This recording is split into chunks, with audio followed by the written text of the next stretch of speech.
¿Qué tal? Hoy voy a leerles el prólogo de mi libro El hombre de la noche. Es una obra bastante fuerte, nacida de las circunstancias de la historia de nuestro país.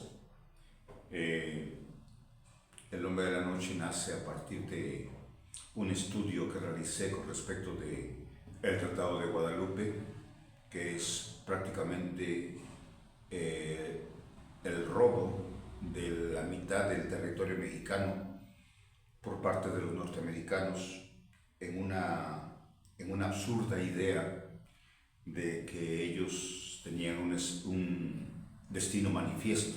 O sea, por ser blancos y por ser europeos,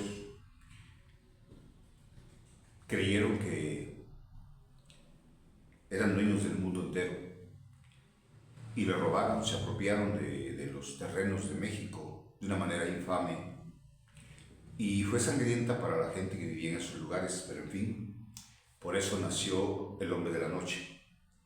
Y a pesar de ser una obra, pues difícil de digerir, este, pues ahí está, para quien le guste, para quien le interese, el libro está a su alcance. Es el prólogo, pero lleva un pequeño estribillo. Un día sentí que mi mundo se derrumba, entonces decidí no dejarlo así. Y empezamos. Soy un investigador de fenómenos globales debido a la oportunidad que hemos obtenido con la nueva tecnología que nos permite asistir y a veces nos pone en sitios estratégicos para aprovechar la mirada estudiosa y la solución de ser posible. El planeta Tierra requiere de una revisión constante, porque sin saberlo inicialmente, la realidad no ha sido ni es como todos creen o la perciben. Hace tiempo escribí Mefistófeles, príncipe de la soledad y el silencio, relato que nació de una investigación en donde las cosas son extrañas y totalmente al revés de lo que se nos hace creer dentro de la línea de la fe. Considerando las posibilidades de historias descritas por viajeros incansables e incluso por textos sumerios antiguos, los tiempos en que llegaron unos visitantes al interior de la Tierra, en donde, de acuerdo con mapas prediseñados, hallarían oro, muy necesario para ellos. Eso fue, según otros textos, cuando recién se había deslindado la Tierra, Marte y Venus del poder de Saturno, en donde estuvieron cautivos dichos planetas como satélites. Por esos tiempos era difícil sobrevivir en la superficie del planeta Tierra y las sociedades primigenias y las más elevadas convivían, si no en vecindad fraternal, por lo menos en una paz y tolerancia inteligente. Ahora, les relato esta historia basada en un arranque de furia por los fenómenos globales sociales con resultados bélicos, que son un fastidio para el espíritu de paz que nunca ha logrado penetrar al razonamiento de los humanos y mucho menos a sus corazones.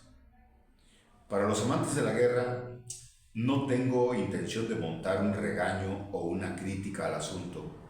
Lo que queda claro es que si históricamente, inventado o no por el Imperio Romano, disfrazado de iglesia en un arranque divino del supuesto creador, debió ser justa furia destructiva, arrasó con la mayor parte de la humanidad con el supuesto diluvio.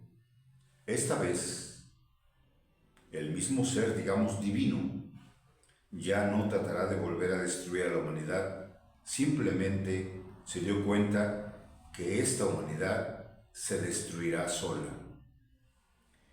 Es tanta la estupidez, la avidez y la soberbia en esa cosa tan rara que representa al ser humano, que parece que el tal ser divino está avergonzado de su obra. Aunque, como lo atestiguo en Mefistófeles, no fue un Dios el que concibió la idea de crear algo tan destructivo como el ser humano, y sí, este es el resultado de tiempo libre y tal vez del aburrimiento, junto con un poco de curiosidad de otra criatura, y eso nos dice algo. El ser humano no deja de ser un accidente. O tal vez escribo esto pensando ingenuamente, creyendo que un día despierte en un mundo mejor, sin la guerra en la Franja de Gaza o sin la imagen soberbia del payaso rubio de los Estados Unidos de Norteamérica.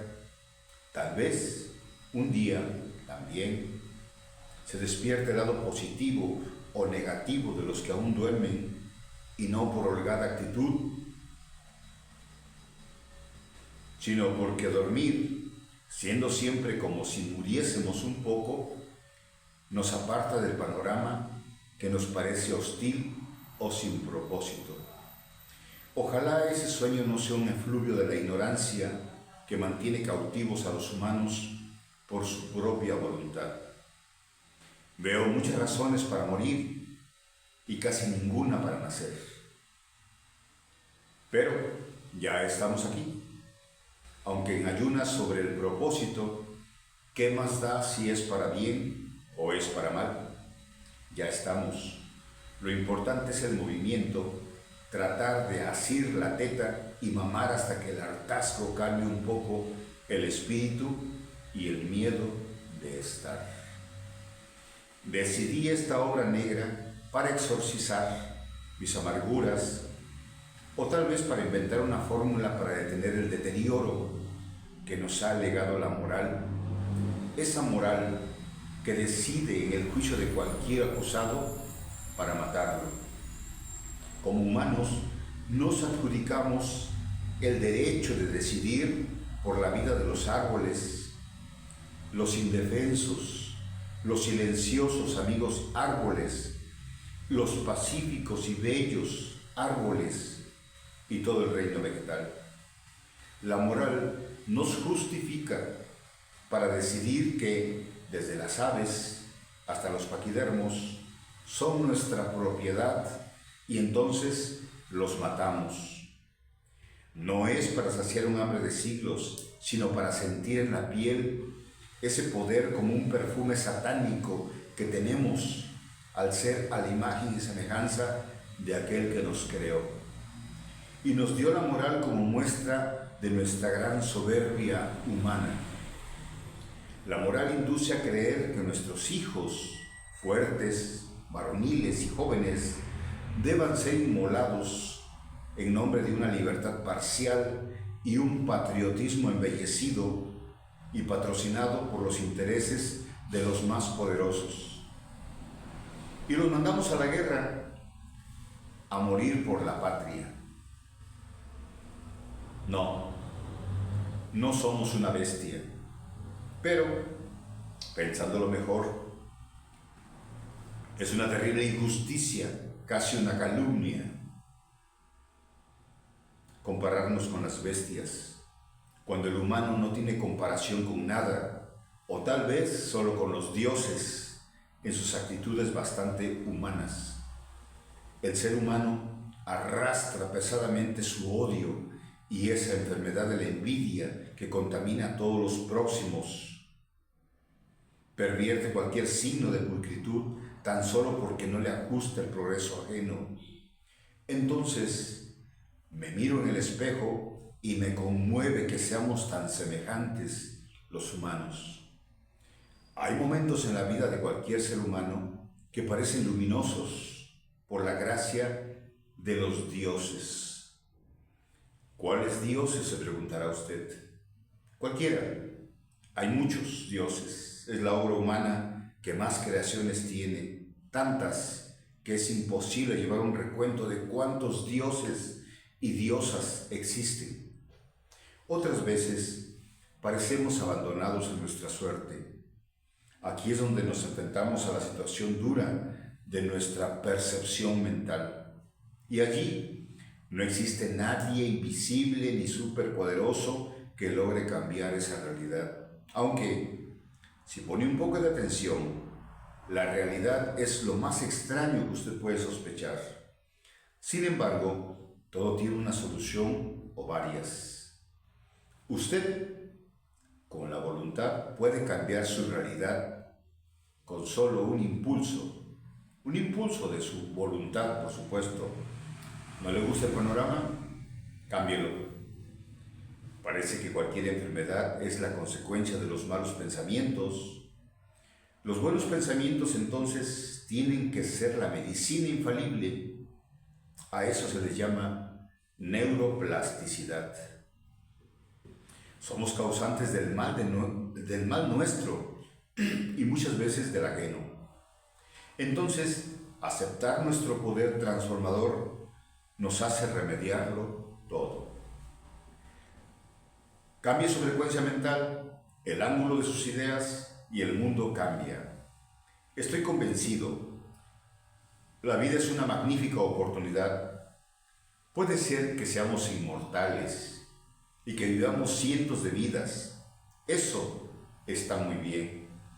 Pero estamos colocados en esta vida, en este presente indicativo de nuestra circunstancia frente al mar de las tempestades. Aquí es donde el Dharma presenta algunos cables sueltos por acciones pasadas que conducen nuestra existencia por los pasillos cómodos o incómodos de las consecuencias karmáticas. O no deja de ser un efluvio de Maya, la ilusión. Nadie que ha muerto ha vuelto para decir que esto o aquello es correcto o no.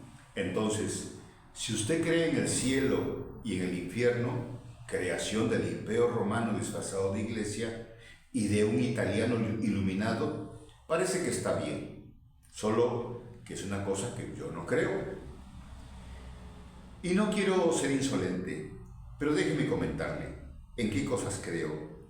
Y posiblemente, probablemente, en ese ánimo natural del revanchismo humano, usted diga que no cree en mi ideología.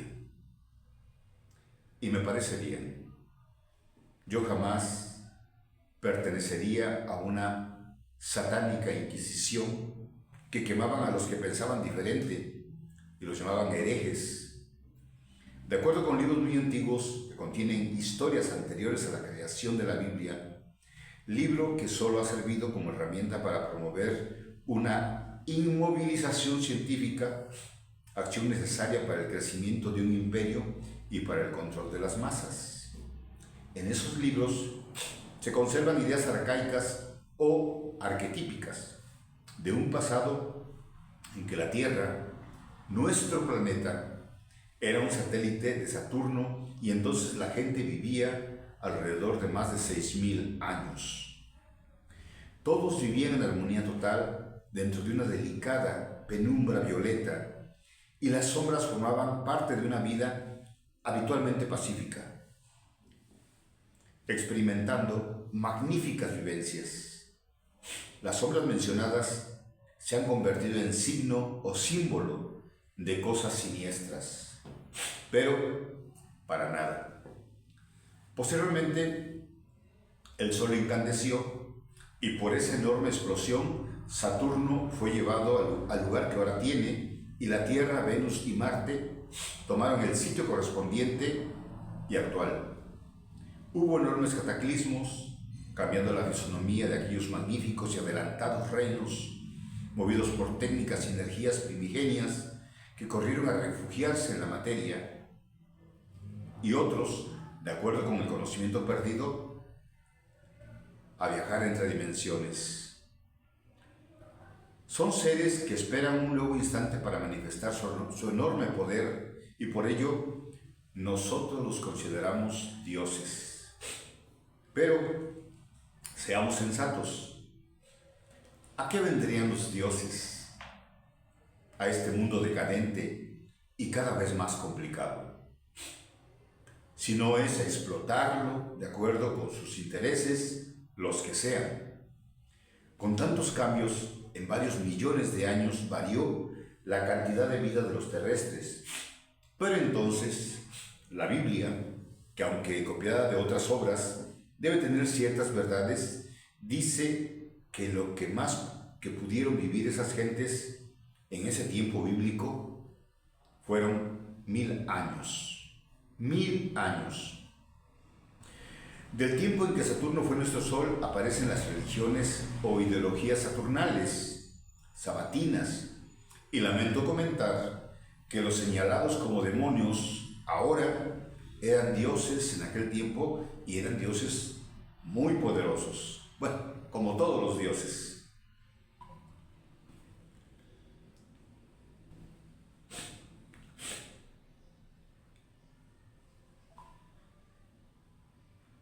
Eso me hace entender la caducidad de las divinidades.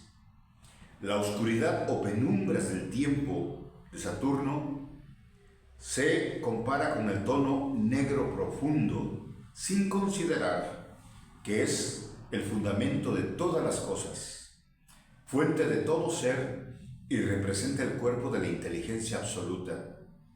Toda conciencia y toda luz han surgido de la oscuridad, del caos, de ese cambio de lugar en el cosmos.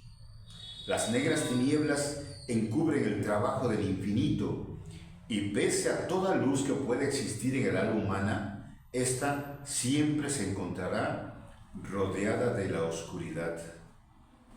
Por las extremas sustancias del caos, toda manifestación es co-creación de las tinieblas y una inmensa posibilidad. Los hijos del oscuro origen que elaboran en las tinieblas son los hijos de Saturno, el Padre Negro, quien, como la negrura del caos mismo, terminará devorando a sus propias obras y al hacerlo, las vuelve a la vida, sustrayéndolos de esa muerte que los hombres llaman creación. Los señores de Saturno son los constructores de la aurora, de la primera luz después de las tinieblas y de la fricción de sus esfuerzos surgieron las primeras rutilantes chispas de la embrionaria conciencia. ¡Qué maravilloso! La vida palpita en la oscuridad y se extingue en la luz. Y esa oscuridad no tiene nada que ver con la maldad. Si las varias formas de la oportunidad no existieran, no habría perversión del poder. La oportunidad es la eterna tentación. Sin tentación no habría pecadores. Por eso, cuando los poderes superiores le ofrecen al hombre una oportunidad, también le están ofreciendo pecado y muerte. Quien le trae la luz, le trae la oscuridad. Bien, ese es el objetivo de este prólogo. También conlleva, ¿no?, una situación muy importante porque actualmente vemos el deterioro social que es a nivel global y obviamente una espantosa avidez de parte de la gente que tienen la oportunidad, que obtuvieron la oportunidad de estar en la cumbre. O sea, anteriormente el hecho de tener el poder, de ser un gobernante, era un cargo muy importante que se asumía con ética, con moral y con justicia. Y era muy importante hacerlo. O sea, no podían robarse ni un solo duro, ni un céntimo. ¿Por qué razón? Porque al hacerlo estaban destruyendo la autoridad que el universo les había ofrecido. Pero actualmente vemos todo lo contrario. Gente ávida, o sea, personas que de alguna manera no entienden que tarde que temprano tienen que morirse, que se van a morir, que así hayan acumulado 1.000 millones de dólares o 100 toneladas de oro, todo eso se va a quedar en esta tierra y al agujero infecto donde van a ir a pagar sus restos llenos de gusanos, no se van a llevar absolutamente nada más que unos pocos de trapos como mortaja.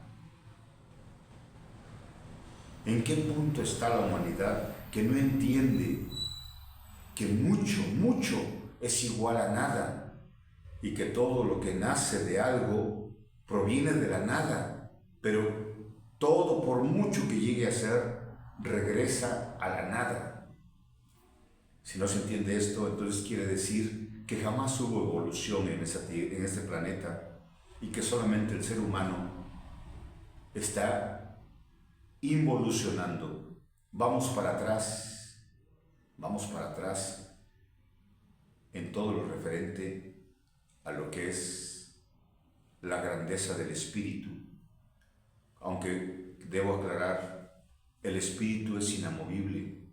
El espíritu, esa fuerza enorme que tenemos en nuestro ser y que es el auténtico yo, es inmutable, es inamovible, es indestructible. Y que este cuerpo, este vehículo, al cual le damos tantos placeres y le damos tantas amarguras, tanto dolor, esto forma parte de la tierra y a la tierra regresa. Y todo lo que hayamos hecho no es más que un sueño que se desvanece como el polvo en el aire. Muchas gracias.